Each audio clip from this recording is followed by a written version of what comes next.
With the preseason underway, we're getting to see the rookie quarterbacks, and well, I'm pretty excited about it. That's why I'm here to talk about it on today's edition of The Audible. Cecil Lammey flying solo. Sigmund Bloom is on assignment, and we got to start with Caleb Williams. Now, first, the natural talent is obvious with Caleb Williams.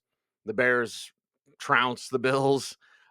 Caleb Williams leading his team on a couple of scoring drives, 4 of 7 for 95 yards as a passer. Also did some things on the ground as well, rush for 13 yards. But it was just the comfort level that you saw with Caleb Williams. You don't see that with all of these young quarterbacks. We'll get to the players that had some nerves a little bit further down the list. But with Caleb, you see an excitement, a smoothness to his game, and just poise that is, rare for a rookie, even though he's the number one overall pick and he's got likely generational talent as a passer. It was good to see him just performing out there with a calm mind. And I believe that, whatever happens with the Bears coaching staff, they're going to be okay with Caleb Williams, whoever is coaching him up, because his maturity level is off the charts. And you see that with the way that he leads this team. Also, just as a passer, again, not even 100 yards passing and 4 of 7 on the day, no touchdowns, no INTs, but you saw the pass placement, you saw the proper footwork, right? Not every quarterback was like that. Again, more on the rest of the guys later. But with Caleb, you have to be very impressed, leading him on a couple of scoring drives. I believe there were field goals to, kind of start out his pro career. You see a smoothness with the kid, and you get excited about all the weapons around him, and not just the pass catchers, but the running backs there as well. So with Caleb Williams, fantasy lands, dynasty wise, obviously you're going to love what he is for you this season. Quarterback 2 with upside to sneak into the end of the quarterback 1 conversation. Yeah, I wouldn't be shocked or surprised about that at all, because of the way that Caleb Williams kind of conducts himself and plays on the field. Again, it's just preseason. Maybe I should have started out with that rant, but my whole is just preseason. This is what we have to go on. So we can't just say it's just preseason. No, we can gather clues about these players, and the clues gathered about Caleb Williams are quite positive. Now we'll move on and go from Caleb to the number 2 pick and Jayden Daniels. And Jayden Daniels was my number 1 quarterback this year. I know Adam Peters, the general manager of the Commanders, loved him. I absolutely love his game as well. And with Jayden, well, you saw him in the Doug Williams jersey to head into the stadium. That was pretty cool to see. And Jayden going 2 or 3 for 45 yards and then getting a rushing touchdown, of course. You saw on the one pass that was incomplete, it was like a rocket to Austin Eckler on the right side of the field, and he just kind of fired it as hard as he could out there. Screen will need a little bit more air under it, a little bit more touch on that ball. He'll get there, obviously, but as a kind of a first pass and the excitement and the jitters or whatever, like, he fired that. It wasn't even close to Eckler. He was just kind of looking at it.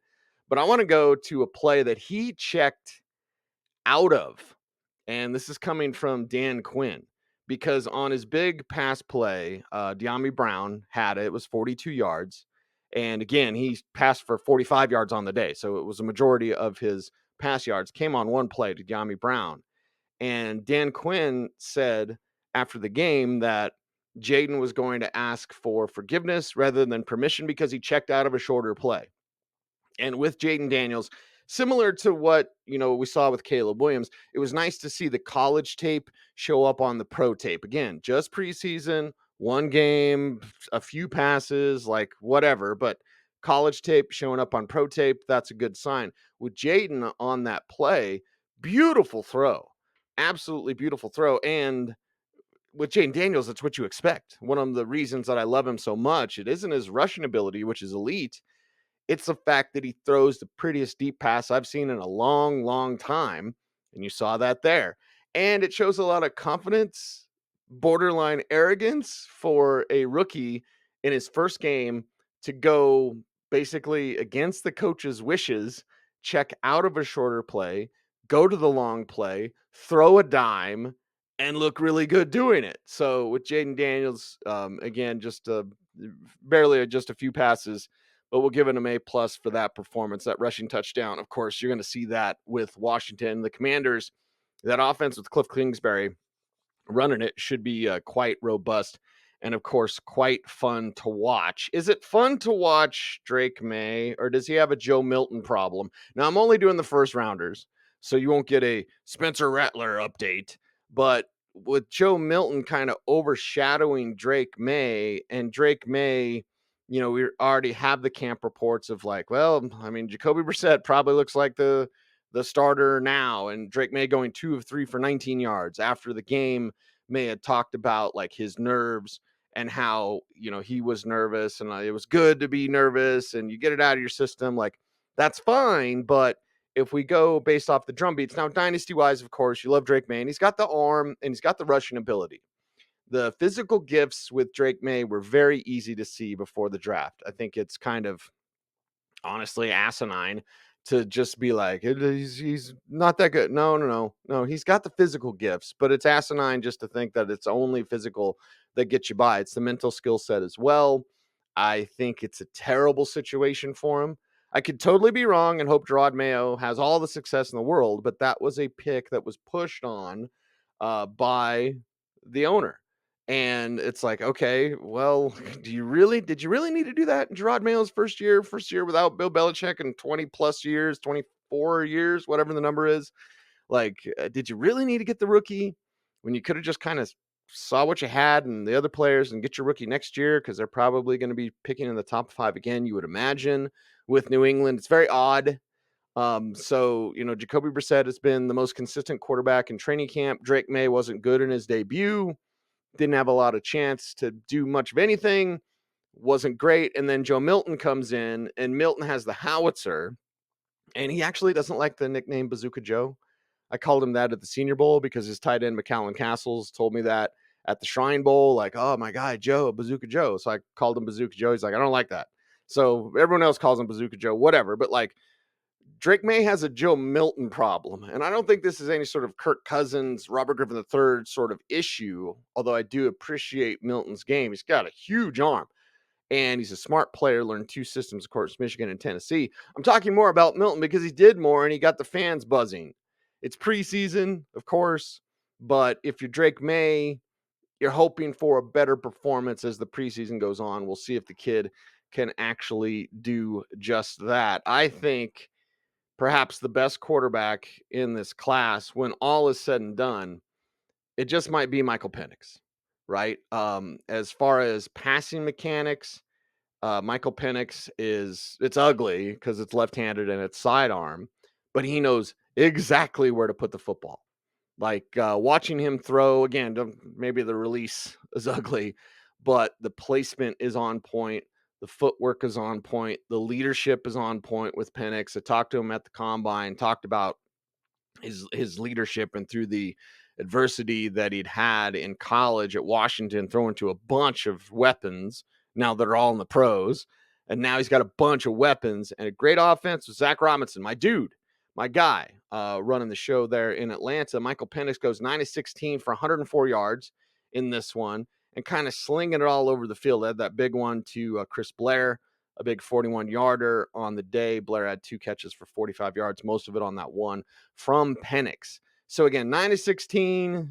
Okay, you want that percentage up a little bit, but you're also seeing Penix not afraid to go downfield, throwing with confidence, kind of doing what Penix does and what I anticipate that he will do eventually one day when he gets his shot, when Kirk Cousins is done or Kirk Cousins agrees to a trade or whatever.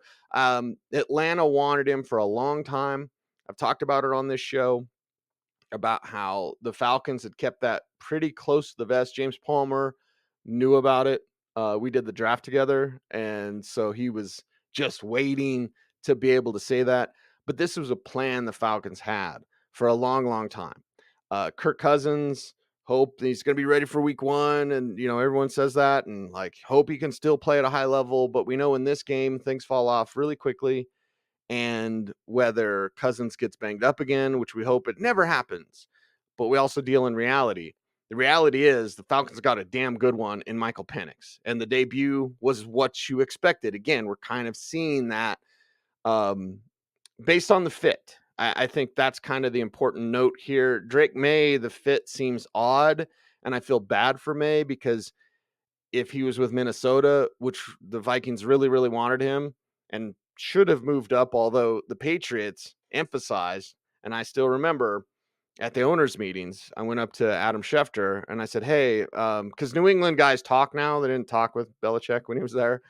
But I went up to Adam, who always he'll double check stuff for me, whether it's right or wrong or whatever. If I hear something and I want to know for sure, I'll go to Adam. So I went to Adam at the owners' meetings and I was like, hey, I'm hearing New England is going to take Drake Maye. Like they're it's not anything else. And that was opposite of what I had heard back in January. So this was like April, something like that.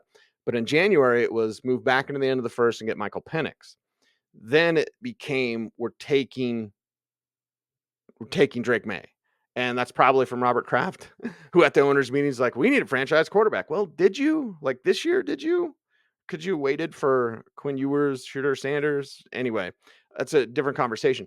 But I think it's fit. Caleb Williams, regardless of who's there, he's going to fit. That natural talent's too good to keep down. Although I do have questions about Eberflus and the coaching staff of the Bears. Will prove me wrong, whatever. Jayden Daniels, perfect fit. Cliff Kingsbury, that's going to be awesome. Drake Maye, poor fit. Michael Penix, great fit with Zach Robinson running the show there. And then we move on from Michael Penix and we go, well, to J.J. McCarthy. Now, is it a good fit or not with J.J. McCarthy? Like Minnesota and Kevin O'Connell, they wanted more of a strong-armed quarterback because O'Connell himself a strong-armed quarterback and what I think third-round pick, San Diego State for the Patriots back in the day. So he kind of wants that big arm guy, stretch the field, that type of stuff. And JJ's not really that. I think specifically at the combine when watching Joe Milton was on the same field as JJ McCarthy, and it was like, that's different because JJ has to put like everything in a pass to get it on a normal out that a quarterback should be able to just kind of flick his wrist and get it out there. And we saw an early interception for JJ. That's been kind of a thing in Vikings camp as well. He's had multiple pick sixes per reports. There's some good film from training camp. There's some bad film from training camp. I like JJ McCarthy. I like the fact that he meditates and he plays with a calm mind. I really like his personality. Love talking to him at the combine. The fit here is a little odd. Some people say it's a really good fit. I don't necessarily agree with that, but we'll see. Again, it's on JJ to learn that O'Connell system and then go from there. But 11 for 17, 188 yards, 2 touchdowns, 1 INT, the early INT. So he bounced back, which is a positive thing about all of these young players. How do they bounce back when they make mistakes? And JJ McCarthy in Vikings camp has been making mistakes. So it's good to see him within a game make a mistake. That's not great, but it's good to see him bounce back and then throw a couple of touchdowns. So gaining confidence there. He's a confident young man again. And the best thing about JJ, because the arm strength isn't there, the best thing about him is nothing rattles him. So to me, athletes that can perform at a high level with a calm mind, regardless of their physical skill set. Again, Drake Maye has all the physical tools in the world, but he also plays hero ball and he panics under pressure. JJ McCarthy doesn't have the physical tools, but he does not panic under pressure. So I think that's a positive and a larger positive for JJ. I did have a second round grade on him. Vikings take him in the first, whatever is whatever. Now I finish with Bo Nix in the Denver Broncos. Now, what's the true story here? Nix had some nerves for sure. And early on, you saw a pass to Greg Dulcich. I called it a hospital ball. He ends 15 to 21, 125 yards, 1 touchdown, no INTs. The touchdown to Marvin Mims. Great play, quick play. Got it to his receiver very quickly. And Mims has not been having a good training camp. So it was good to see Mims kind of gain that confidence. You saw Josh Reynolds not with a drop, but with a mistimed jump on what would have been a deep pass from Bo Nix to Reynolds in the end zone. Kind of goes through his hands, mistimed jump, whatever. And so that didn't connect. You saw another play to Devon Vele in the end zone where Vele saw inside leverage and then just went where the defender wanted him to, and both threw it to the outside, which is where Vele should have fought for to get to make that corner turn his body. And then Vele could have just high pointed it and it'd have been a touchdown. So there were a couple of more scores on the board for Nix, who led, I believe, 4 scoring drives off the top of my head. And, looked good doing it. Now, didn't look perfect. Footwork was off. He was throwing off his back foot at times. The Dulcich throw, specifically his very first throw, off his back foot when he didn't need to. There was a play on a 3rd and 10 to Cortland Sutton that went for 22 yards on the left sidelines where he escapes pressure and he throws. Some have said Mahomes-like. I won't say that, but it was incredibly off platform. He might have been able to set his feet and have a better throw, but he put it where Sutton could get it, and it was either going to be Sutton sliding for the catch on the sideline to move the chains. Again, 3rd and 10, it was a 22-yard throw. Sutton catches it sliding on the sideline. It was either going to be in the dirt or it was going to be a completion. And it was a completion to Sutton. So you like seeing that from Bo Nix. You saw the leadership out there from Nix as well. Again, kind of playing with the calm mind. The nerves were there early. I think he was super excited about getting out there. And then as the game went on, he settled down. You're hoping for better footwork as he continues on. But again, like some of these other guys, the college tape showed up on the pro tape, and it's just preseason and it's early on.